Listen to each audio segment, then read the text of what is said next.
Dust motes danced lazily in the weak sunlight filtering through the grimy windows, swirling in the stagnant air like tiny ghosts. The beams of light, fractured by the dirt and age on the glass, cast long, trembling shadows across the warped floorboards. Every corner of the room seemed to hold its breath, as if waiting for something to stir. Mac ran a tentative hand along the dusty surface of an old covered mirror. The thick layer of dust clung to his fingers, leaving faint trails behind. The mirror stood forgotten in the mansion's darkened room, its once ornate, gilded frame now dulled and tarnished by decades of neglect. The intricate carvings, barely visible beneath the grime, hinted at a time when this object was cherished, perhaps even admired. He wasn't sure why he was drawn to this room, this particular corner, but something about the covered object beckoned him with a silent insistence. The rest of the house was filled with relics and remnants, but this mirror seemed to call out, demanding his attention. He hesitated, a strange unease settling in his gut, as if he were trespassing on a secret that was never meant to be uncovered. The silence pressed in, thick and expectant. The air felt heavy, almost oppressive, as if the mansion itself was holding its breath.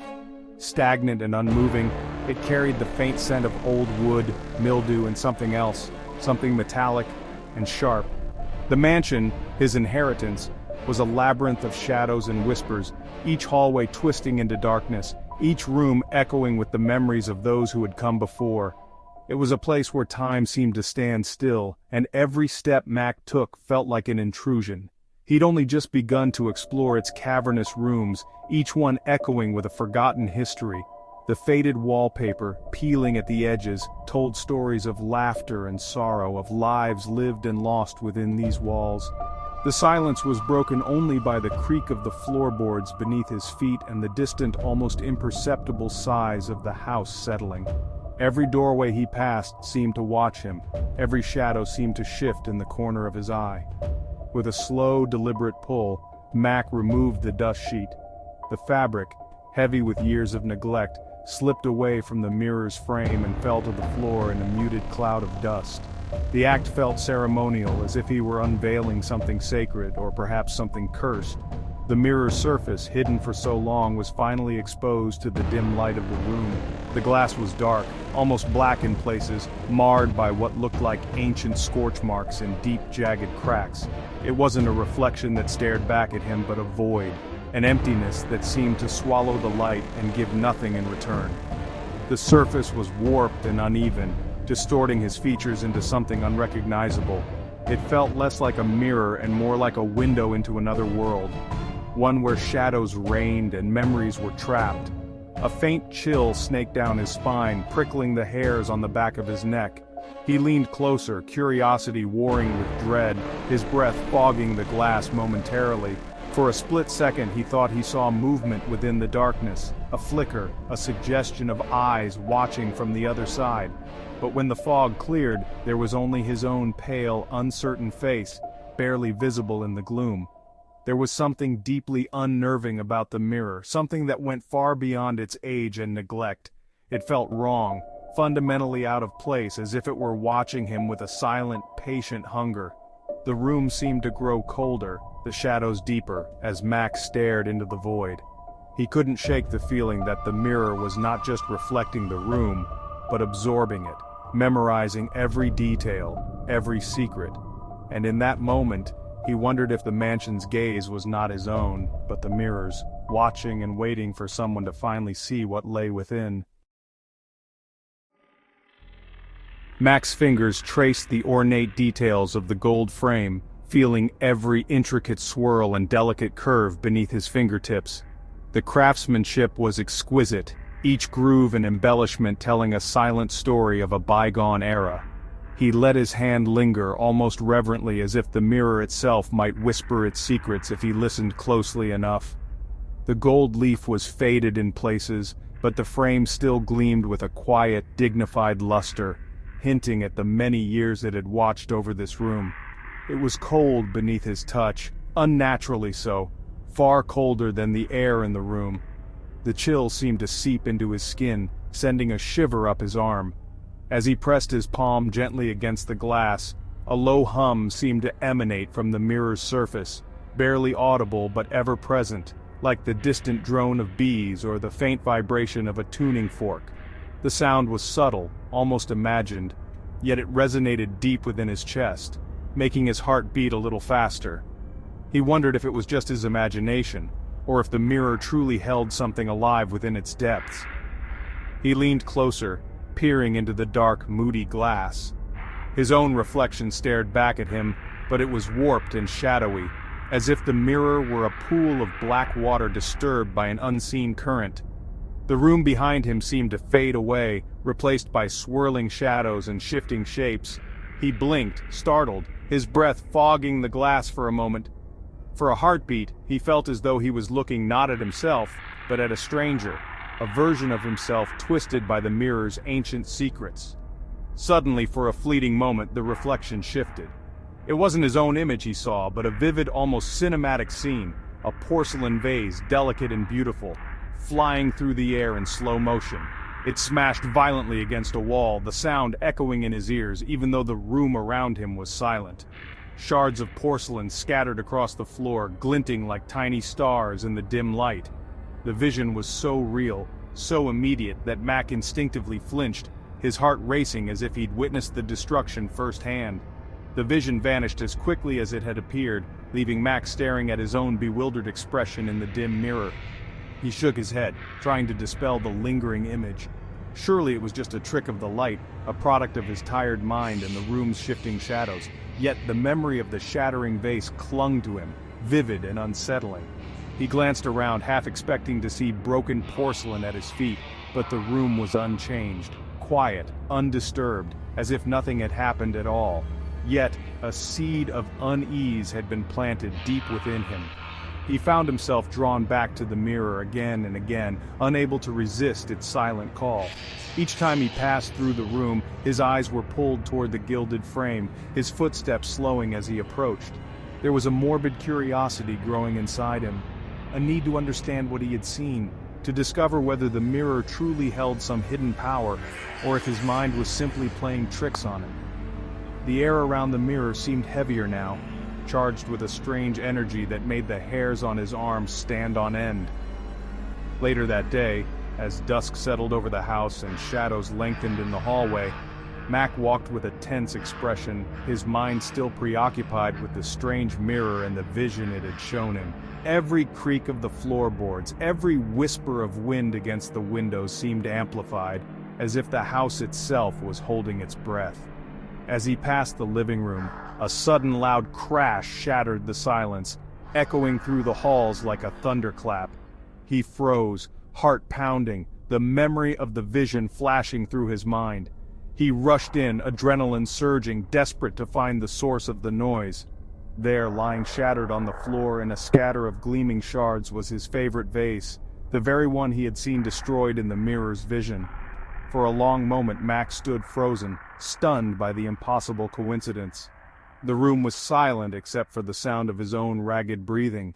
As he stared at the broken porcelain, a chill ran down his spine. The line between reality and reflection had blurred, and Mac realized, with growing dread, that the mirror's glimpse beyond might be more than just a trick of the light. The incidents continued. Fleeting visions in the mirror's murky depths, moments later echoed in reality. A dropped book, a spilled glass of water, a flickering light bulb, all insignificant on their own, but each one a chilling confirmation that the mirror was showing him glimpses of the future. Mac became obsessed. He spent hours in front of the mirror, his eyes searching the shifting darkness for clues, for answers. The mansion, once a source of fascination, now felt oppressive, every creak and groan a potential harbinger of the future he saw reflected in the glass. Sleep offered little respite. Nightmares plagued him, filled with distorted reflections and echoing whispers. The line between dream and reality blurred. He was losing himself in the mirror's game, his grip on sanity slowly slipping. One afternoon he saw something different. It was a glimpse of himself, sitting alone in the dimly lit dining room. He was laughing, but the laughter was off, tinged with a manic edge. In his hand he held a blood-stained letter opener. Fear, cold and sharp, pierced through Mac's growing unease, settling deep in his bones like a winter chill that refused to fade. Each time he passed the antique mirror, a shiver ran down his spine, as if the glass itself exhaled a breath of icy dread. The air in the room felt heavier, thick with the weight of unseen eyes watching his every move. The visions in the mirror were no longer harmless, everyday occurrences. What once seemed like fleeting tricks of the light or the product of an overactive imagination had transformed into something far more sinister. The images flickered with a life of their own, growing bolder and more vivid with each passing night. They were becoming darker, more disturbing, laced with an undercurrent of violence that chilled him to the bone. Faces twisted in agony, shadowy figures reaching out with grasping hands, and scenes of chaos played out in the glass, each vision more grotesque than the last. Mac felt as though the mirror was feeding on his fear, growing stronger with every gasp and shudder. He tried to stay away from the mirror to break free from its hold, but the more he resisted, the more it seemed to call to him, whispering his name in the dead of night, luring him back with the promise of answers he both craved and dreaded. The urge to look, to confront the horrors within, became almost unbearable. But the mansion felt like a prison, its every corner a reminder of the horrors he'd glimpsed. The once grand halls now seemed to close in around him, their shadows stretching long and deep, swallowing the light and hope from every room. Each creak of the floorboards, each sigh of the wind through the broken windows, sounded like a warning he could not ignore. The whispers seemed to grow louder, taunting him with the knowledge of what was to come. They slithered through the darkness, curling around his thoughts, filling his mind with dread and doubt. Sometimes he could almost make out words, fragments of sentences that hinted at secrets too terrible to speak aloud. The voices seemed to know his deepest fears, and they reveled in his torment. He saw himself growing increasingly frantic, his reflection a gaunt, haunted figure.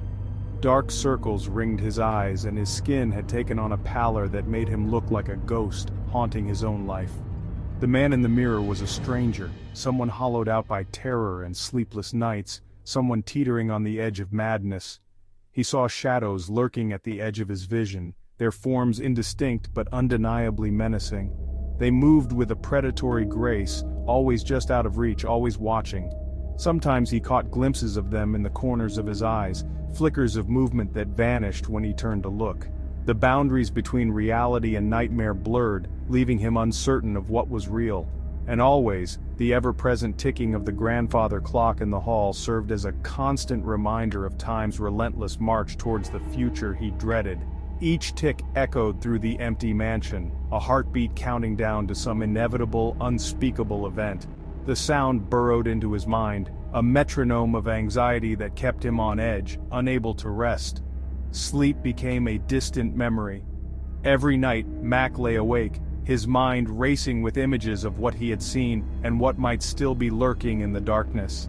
The silence of the house was broken only by the occasional groan of settling wood or the distant, mocking chime of the clock.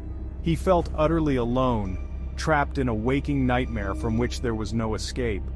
One night he woke from a nightmare to the sound of breaking glass. The sharp crack echoed through the house, jolting him upright, his heart hammering in his chest. For a moment, he was paralyzed, unsure if the sound was real or just another trick of his fevered mind.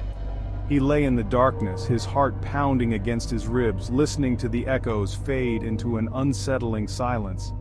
Every muscle in his body was tense, ready to flee or fight, but there was nowhere to run. The silence that followed was even more terrifying than the noise, as if the house itself was holding its breath, waiting for something to happen.